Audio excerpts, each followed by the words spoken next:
Arsenal are a serious footballing institution and club, and as it stands, it's looking easy like a Sunday morning. Who doesn't agree? Like the video if you do agree. Smash the likes if you believe that Arsenal are going to win the league. Smash the likes if you think nobody else is good enough to contest. Up to you. Subscribe, all that good stuff, right? They are serious now, Arsenal. And there's no point in having these discussions about if, buts, and maybes. I've done a video about 3 weeks ago, maybe a little bit over that time period. You can go check it out if you want. And it's not a joke. Like, we have to be honest with ourselves, right? And I'm going to make some predictions to pretty much put you guys on track with my thoughts with Arsenal. They just gone and smashed up their rivals 4-1 without getting out of gear 2, right? And we can talk about the squad that was even available at that time against Tottenham, who are meant to be one of the better away sides in the league, if not have the best away record, if I'm correct, something along them lines. But we'll dive all the way into that. And there's different aspects of Arsenal's squad as it stands, right, which is pretty much getting put to bed, and why they are more likely to go further than they have ever done before. And number one's quite simple. It's the easiest one of it all. It is only game week 12. But is it only just game week 12 in theory? Now, 6 points clear. They got Chelsea this week. Yeah. And they could go 9 points clear of Chelsea. Now, you're all going to say, but Man City, they are the ones that are going to go and push them all the way title race. I'm pretty sure both teams are going to be in this title race. But it's pretty much it's a narrative that's being pushed to make the Premier League sound more exciting than what it really is. Arsenal are just, at this moment of time, playing at a level consistently where they're too good, right? And they're not really dropping off. Sunderland, let's be real and let's be honest with ourselves. This is why I personally didn't jump the gun, right, too soon in any shape, way or form. Is they lost their 3 points and they obviously went to 1 point because of a goal that happened at the very end. And you could say it wasn't even deserved if we want to go by performances based off the second half where Arsenal were dominating, right? But other teams, there's too many variables to kind of compare and compete with what Arsenal have at this moment of time. Now, let's look at some of these variables with Arsenal as it stands. Last year, it's all about Saka, and if Saka's not scoring or assisting, what's happening, and free kicks and pretty much any set piece going on for them. But if you actually look at Arsenal this year, there's less of set piece talk because everyone else is doing it and copying in a sense, right? But look at the goals to even against Tottenham. Yeah, all open play goals. And look how much they carved them open when they're meant to be a side that's not really easily penetrable away from home, sitting with a 5-6-7 block. Step up Eze. And this is the big difference as well in their squad that's at this point available, correct? But yesterday, we saw Saka play, but yet Saka wasn't the main guy, wasn't the main topic. There's so many different other, for me anyways, so many different players that can pop up with a goal out of nowhere that isn't called Saka. And we always talk about other teams. Last year, I'm going to make the comparison. Liverpool, I know Salah was doing a lot of the work, but Núñez was getting goals. Not a lot of goals, but he was chipping in with goals. Gakpo was chipping in with a lot of goals. Diaz had 5 goals in the space of how many games as well? There was a lot of different goals that were being made and created, right? But the difference with that side and obviously now with Arsenal is that they've also got the same kind of variables as what Liverpool had. The difference is, of course, which is a more solid defense, where Liverpool were pretty much running more rampant because Salah was more efficient, especially at the start of the season. Now look at Eze, just scored a hat-trick. First player to get a hat-trick for Arsenal since, I think, 1978 against Tottenham. And vice versa. No other Tottenham players actually got a hat-trick, I believe, against Arsenal in the Premier League era either. Correct me if I'm wrong, fact check it. Which is a big feat. For someone, the story, Eze, right? The guy that supports Arsenal gets released, goes down to lower league, up and coming with Wickham, plays with Akinfenwa. Go watch that, Beast Mode On, good podcast.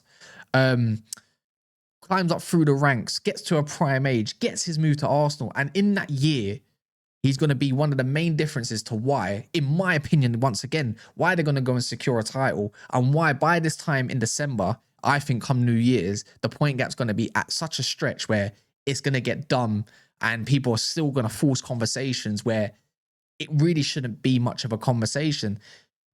Arsenal didn't even have Gabriel on they put in Capier's first start for Arsenal.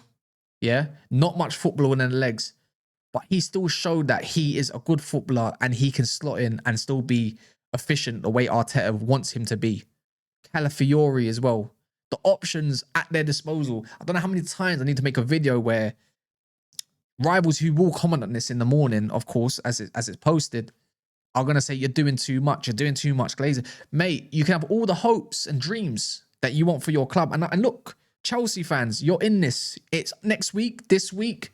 When you play, you have the chance to change the destiny of maybe what I think is written already, right? And it is a bit too much too soon to jump the gun and say, they've won it, they've done this, they did that. But look at every kind of option that's available in mind. Arsenal have lost one game this year. You lot have to tell me, in your mind, in your predictions, how many losses will Arsenal get by the end of the year? My prediction is actually 3, maximum 4. Man City have already lost 4 games this year. I think Chelsea have lost 2 or 3, if I'm correct. And you can look at Chelsea and Man City. Again, if those stats are wrong, do correct me, because I'm just going off what I remember off the base of my head. I think there's going to be more games where they're going to lose. Man City's away form is very suspect at this moment of time.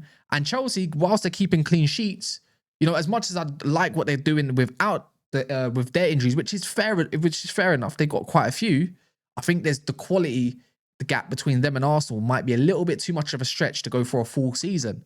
And I do believe they're going to end up losing more games compared to Arsenal, where a draw can feel like a loss. Look at the way they approach the away games. Look at the way they're approaching their home games. And look at all the different kind of goals they are scoring at this moment. Stop looking at XG. XG is bullshit. XG, expected goals, for those that you don't know, who cares?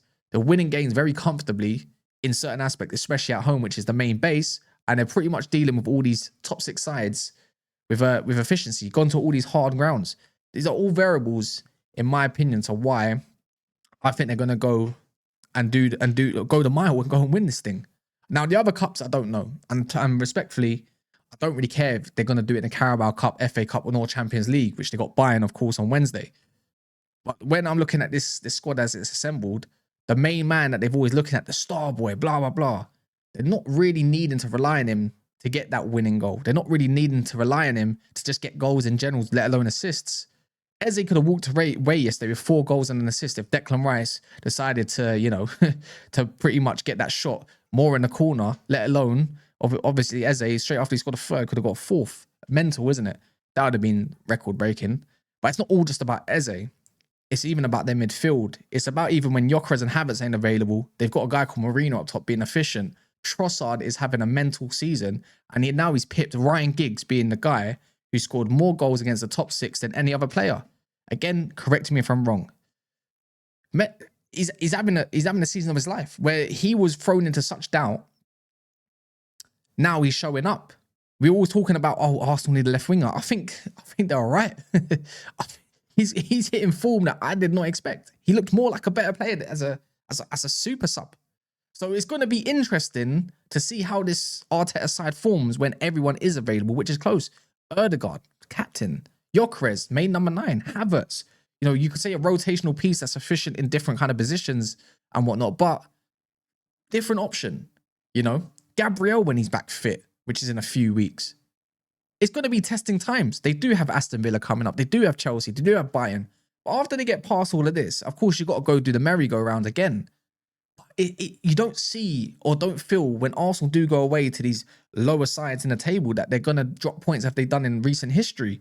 Because I'm in belief, by the time it hits January, they're going to be a good double points clear of 2nd place. And when it does hit February and March, we're not going to have always going to bottle. Because as much as Arsenal drop points, you have to have honest conversations with yourselves. Every other team's going to drop points, if not do worse. Because that defense is so superior to everybody else's. It's a joke. And you can say, oh, but my team's conceded this amount and Arsenal conceded that amount. Stop it. Watch the game with your eyes. What are you seeing? What are you feeling? You know, naturally. So that's where I'm at. It's at this point, I think it's not about Arsenal getting too disrespected. Arsenal are getting shown a lot of respect. You're going to get bantered, of course. That's just rival behavior. That's the whole point of tribalism within football, right? But the questions that get asked continuously again and again and again, week after week. Chelsea fans are getting it right now as well. It's kind of getting boring. If you're a Chelsea fan watching this, do you not agree? Getting asked the same questions that we keep talking about every week. Are you in the title race? But you ain't got this, but you ain't got that. But the fact is, you don't have Palmer, Fofana, fully fit, Colwill, and yet you're still sitting in second place, doing better than any others. You've got the most average wingers ever, but as a collective, they've pretty much scored more than every other winger pairing in the league combined. So, well, within their, obviously, their squads. But Arsenal, as it stands, are just superior. And the quicker you lot accept it, the quicker you can get over it when you do realise that they're going to go do the whole curry mile and go and do the whole thing, and they're going to yam everything to pieces, and then that's that. But we can have hope. I want a good title race. I would love Chelsea to beat Arsenal. That's just me being very, very honest. I prefer Chelsea. Of course I do. Makes the title race more interesting, more open, more debates. But I feel like Chelsea's the final hurdle.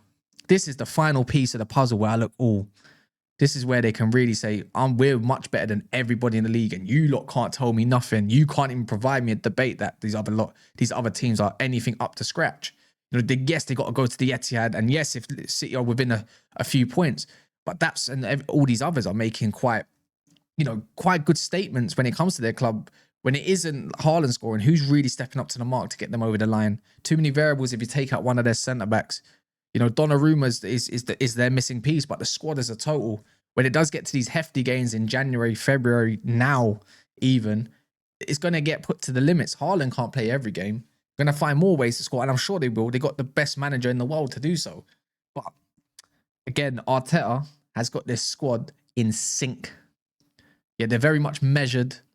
You know, they all understand their roles, and I feel like he trusts the whole squad. I think it's getting to a point now they're having conversations about these younger players like Skelly and Wanyeri. Where did they get their minutes? Maybe they got on loan because they can afford to do that. They can put them on loan and still be fine. But it's going to be interesting, man. Look, Arsenal are serious.